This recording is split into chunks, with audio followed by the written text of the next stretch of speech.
Hello कैसे आप सभी लोग, द पॉलिटिकल मास्टर में एक बार फिर से आप सभी का स्वागत है। 4 अक्टूबर को क्लास 11 पॉलिटिकल साइंस का मिड टर्म का एग्ज़ाम है और मिड टर्म के एग्ज़ाम के लिहाज से ये वीडियो बेहद ही महत्वपूर्ण है। अगर अभी तक आपने political science mid term exam के लिए कुछ भी नहीं पढ़ा है तो इससे पहले की वीडियो जो है उसके लिंक डिस्क्रिप्शन बॉक्स में दिया गया है और ये वीडियो जो भी हम आप सभी के लिए लेकर आए, दोनों वीडियो को आप कंप्लीट देख लीजिए। इससे बाहर क्वेश्चंस आपके एग्ज़ाम में नहीं आएंगे। तो प्लीज़ ज़्यादा से ज़्यादा इस वीडियो को शेयर कीजिए। चैनल पर पहली बार विजिट कर रहे हैं तो चैनल को ज़रूर सब्सक्राइब कीजिएगा, बेल आइकन को भी प्रेस कर लीजिए। चलो इस वीडियो को शुरू करते हैं।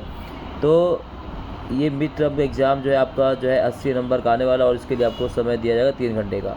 तो सबसे पहला जो क्वेश्चन पूछा गया है मिड टर्म एग्ज़ाम का वह है कि भारतीय संविधान स्पष्ट करता है। तो भारतीय संविधान क्या स्पष्ट करता है? किसके पास निर्णय लेने की शक्ति है। जी हाँ, किसके पास निर्णय लेने की शक्ति होगी, ये कौन स्पष्ट करता है? तो भारतीय संविधान इसको स्पष्ट करता है। ये इसका सही आंसर है। भारतीय संविधान की पहली बैठक कब होती है? तो पहली बैठक 9 दिसंबर, जी हाँ 9 दिसंबर 1946 को भारतीय संविधान की पहली बैठक होती है। भारतीय संविधान का गठन किस मिशन के द्वारा किया गया? तो भारतीय संविधान का जो गठन है वो कैबिनेट मिशन के द्वारा किया गया। किस मिशन के द्वारा? कैबिनेट मिशन के द्वारा भारतीय संविधान का गठन किया गया। कैबिनेट मिशन भारत में कब आया? तो कैबिनेट मिशन भारत में आया था 1946 में।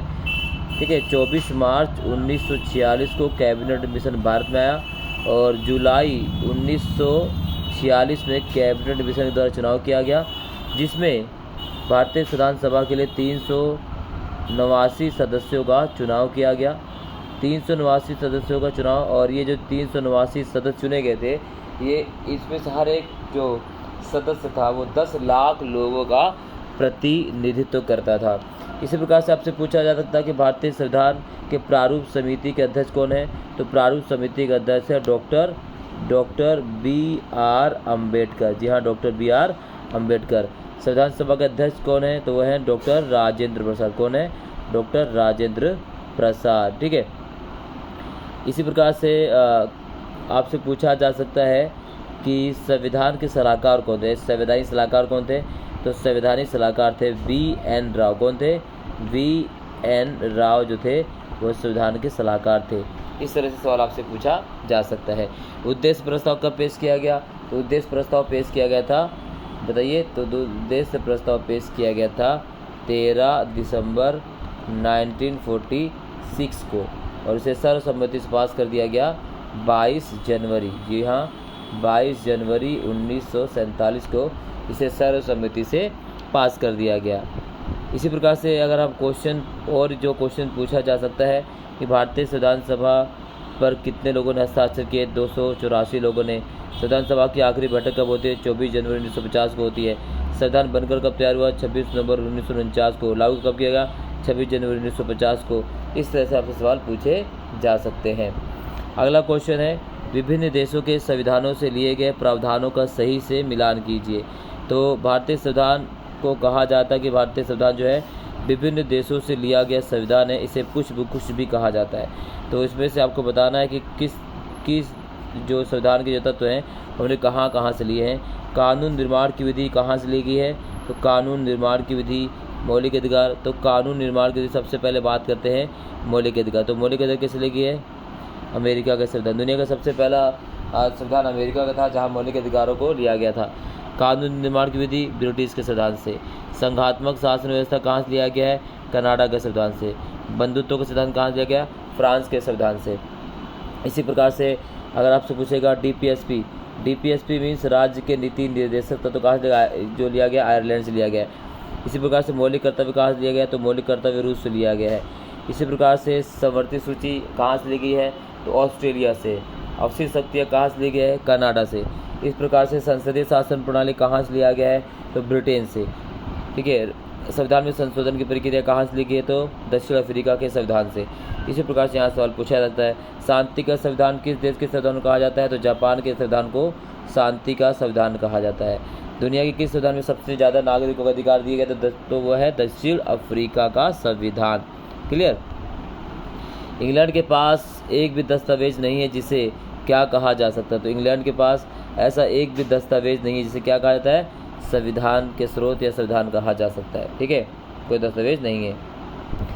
निम्नलिखित घटनाओं को कालक्रमिक क्रम में व्यवस्थित करें और सही विकल्प को चुनें। तो घटनाएं दी गई हैं, इन सभी घटनाओं को काल क्रम के अनुसार में क्या करना, व्यवस्थित करना है। मोतीलाल नेहरू समिति ने अधिकारियों के विधेयक की मांग की तो 1928 ईस्वी में उन्होंने की थी, 1928 में। दक्षिण अफ्रीका का संविधान का उद्घाटन किया गया तो 1996 में किया गया, 1996 में किया गया। मौलिक कर्तव्यों को भारतीय संविधान में सम्मिलित किया गया तो 1976 में 42वें संविधान संशोधन के माध्यम से चौधरी स्वर्ण सिंह समिति की रिकमेंडेशन के आधार पर संपत्ति के अधिकार को मौलिक अधिकारों को सूची से हटा दिया गया था। तो संपत्ति के अधिकार को मौलिक अधिकारों की सूची से हटा दिया गया था, 1978 में हटाया गया था 44वें संविधान संशोधन के द्वारा।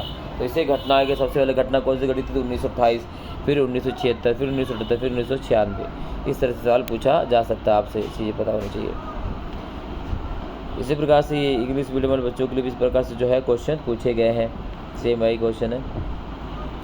अगला है बंदी प्रत्यक्षीकरण का क्या आशय है। तो बंदी प्रत्यक्षीकरण का मतलब होता है, बंदी प्रत्यक्षीकरण का आदेश है सरकारी अधिकारी अपने कानूनी दायित्व का पालन नहीं कर रहा है, निचली अदालत के समक्ष लंबित मामले का स्थानांतरण और अदालत आदेश देती है कि गिरफ्तार व्यक्ति को उसके सामने प्रस्तुत किया जाए। तो सी इसका सही है। इसी प्रकार से सर्वोच्च न्यायालय नागरिकों के मौलिक अधिकारों का जो है सुरक्षा किस माध्यम से करती है, तो रिट के माध्यम से करती है। 5 प्रकार के रिट जारी किए जाते हैं मौलिक अधिकार उल्लंघन पर, सुप्रीम कोर्ट के द्वारा अनुच्छेद 32 के तहत और हाई कोर्ट के द्वारा अनुच्छेद 226 के तहत। टोटल 5 प्रकार के रिट है। 5 प्रकार के रिट में से एक रिट से संबंधित क्वेश्चन जरूर पूछेगा, चाहे बंदी प्रत्यक्षीकरण हो, परमादेश हो, उत्प्रेक्षण हो, अधिकारपेक्षा हो। ठीक है, कोई भी एक रिट जरूर आपसे पूछेगा। भारतीय संविधान में संशोधन की प्रक्रिया कहाँ दी गई, तो भारतीय संविधान में संशोधन करने की जो प्रक्रिया है वो अनुच्छेद 368 के तहत लागू की गई है। भारतीय संविधान में संशोधन कौन कर सकता है, संसद कर सकता है, और संसद को संविधान में संशोधन करने की जो अधिकार है वो कब दिया गया, तो 1973 में दिया गया था, केशवन भारती केस में दिया गया था। इस सवाल से प्रकार से क्वेश्चन पूछा जा सकता है। संसद संविधान में कितने प्रकार से संशोधन कर सकते हो, 3 प्रकार से संशोधन किया जा सकता है।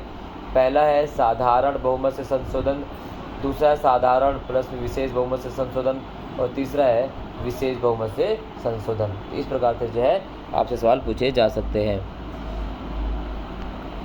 निम्नलिखित प्रश्न में अभिकथन दिया गया है। कथन और अभिकथन तो जो है आपको पढ़ना और फिर बताना है कि कौन सा कथन सही है, कौन सा अभिकथन गलत है। तो समानता का अधिकार भारत के नागरिकों को दिया गया एक महत्वपूर्ण अधिकार, बिल्कुल सही है। रोजगार में अवसर की समानता भी है, कथन और कहा दोनों बिल्कुल सही है।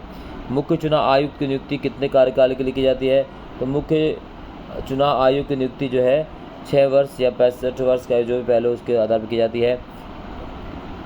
भारत में चुनाव कौन संचालित करता है, तो भारत चुनाव कौन संचालित करता है, चुनाव आयोग करता है। अनुच्छेद 324 में चुनाव की चर्चा की गई है। भारत के पहले मुख्य चुनाव आयुक्त कौन थे, सुकुमार सेन। वर्तमान में कौन है, तो वह है राजीव कुमार। इसी प्रकार सवाल पूछा जा सकता है।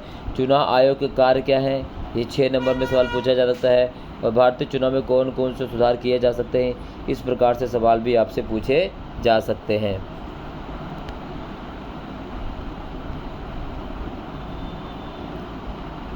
अगला है राज्य स्तर पर कार्यपालिका में शामिल होते हैं।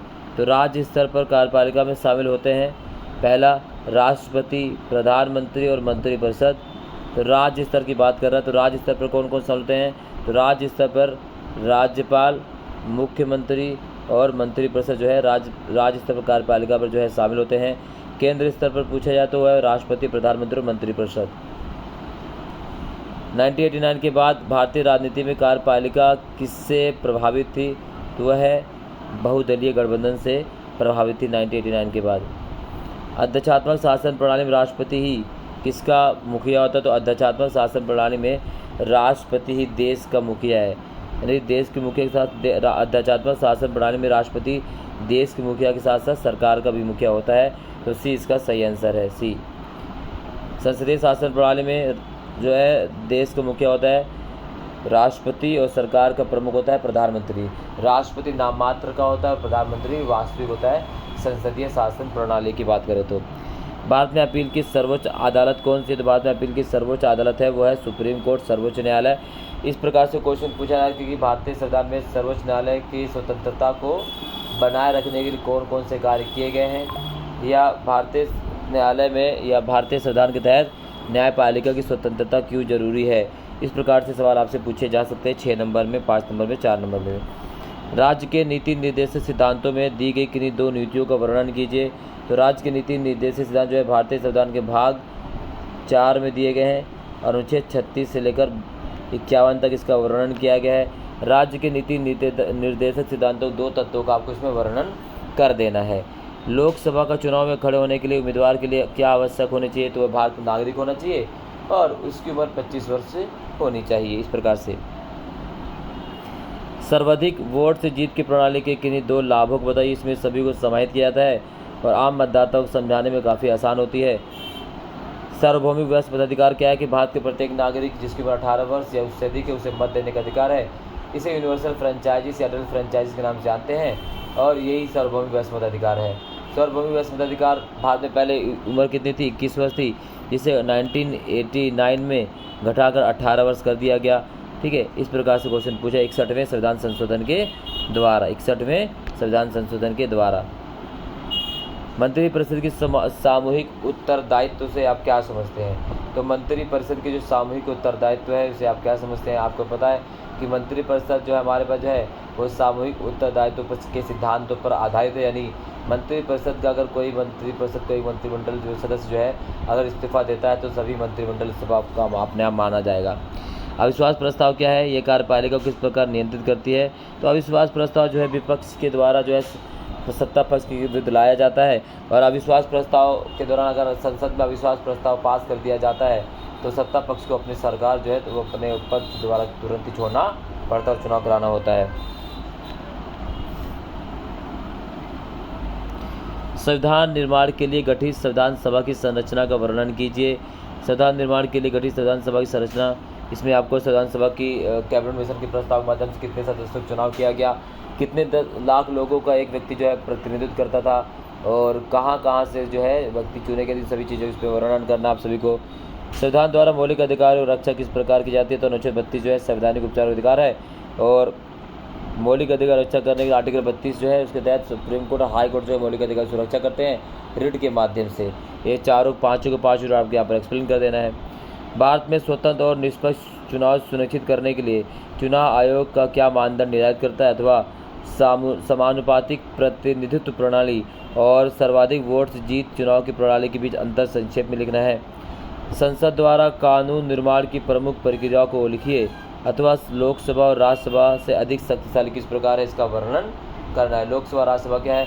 जैसे अगर लोकसभा के बारे में आपको पता, अगर लोकसभा जो है वो जनता का प्रतिनिधित्व करती है, इसे निम्न सदन कहा जाता है। राज्यसभा राज्य का प्रतिनिधित्व करती है, इसे उच्च सदन कहा जाता है।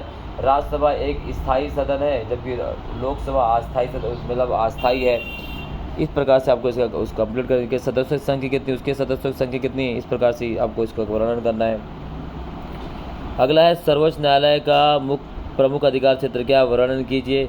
इसके बाद क्वेश्चन पूछा गया गद्यांश पढ़ना, यानी 3 गद्यांश से संबंधित क्वेश्चन है 12 नंबर के। इसको गद्यांश को पढ़कर आपको इसका इन सभी गद्यांशों को उत्तर देना जो क्वेश्चन पूछे गए। इस प्रकार से आपके पेपर में क्वेश्चन आएंगे। मैंने पहले भी कहा है अगर आप अच्छे नंबर से पास होना चाहते हैं और टॉपर बनना चाहते हैं तो ये वीडियो ज़रूर आपको देखनी होगी और साथ साथ हमारे चैनल को ज़रूर फॉलो कीजिए, सब्सक्राइब कीजिए, शेयर कीजिए, कमेंट जरूर कीजिए। ठीक है, इसी प्रकार से ये अगला है जो चित्र दिया गया कार्टून आधारित क्वेश्चन। तो कार्टून में हमने पूरा क्लियर कर दिया है। भारत में सरकार का नाम मात्र का मुखिया कौन हुआ है? राष्ट्रपति नाम मात्र का होता है। मंत्रिपरिषद का नेतृत्व कौन कर रहा है? प्रधानमंत्री कर रहा है। संसदीय कार्यपालिका में प्रधानमंत्री किसे बनाया जाता है? तो संसदीय कार्यपालिका में प्रधानमंत्री किसे बनाया जाता है? जो बहुमत दल का नेता चुना जाता है। इस प्रकार से क्वेश्चन आपसे इस चित्र के माध्यम से पूछे जा सकते हैं। इसी प्रकार से ये भी चित्र दिया गया है। शोषण के विरोध अधिकार संबंधी क्वेश्चन यहाँ पर पूछा गया है। भारतीय संविधान का निर्माण कैसे हुआ, संक्षेप में लिखिए। अथवा संविधान के कोई 3 कार्य लिखिए। भारत ने सर्वाधिक वोट से जीत चुनाव की प्रणाली क्यों अपनाई? अथवा भारत के चुनाव आयोग के कोई 3 कार्य लिखिए। तो चुनाव के 3 कार्य क्या है? चुनाव के पहला कार्य है कि फ्री और फेयर इलेक्शन करवाना, मतदाताओं को जो है चुनाव राजनीतिक पार्टी चुनाव चिन्ह प्रदान कराना और वोटों की गिनती करना। ये प्रकार से पूरे आपको 6 कार्य लिख देने हैं। स्थायी कार्यपालिका क्या है? ये सरकार शासन चलाने में किस प्रकार मदद करता है? अथवा बात कर राष्ट्रपति देश का औपचारिक प्रमुख कैसे होता है? राष्ट्रपति के विशेष अधिकार लिखिए। संविधान निर्माण ने संसद के 2 सदन बनाने का निर्णय क्यों लिया? स्पष्ट कीजिए। अथवा लोकसभा और राज्यसभा की शक्तियों के बीच कोई 3 अंतर भी लिखना है। तो संविधान निर्माताओं ने संसद के 2 सदन बनाने का निर्णय क्यों लिया? सबसे पहला रीजन ये है कि इसे 2 सदन बनाने का निर्णय लिया गया कि पहला सदन दूसरे सदन की निरंकुशता को रोकता है, व्यक्ति पूजा खतरा से बचाता है। पहला सदन या दूसरा सदन पहले सदन द्वारा जल्दबाजी में पास की गई विधेयक को क्या करता है? जांच पड़ताल करता है। इस प्रकार से आपको गौर करना है सारी चीज़ें।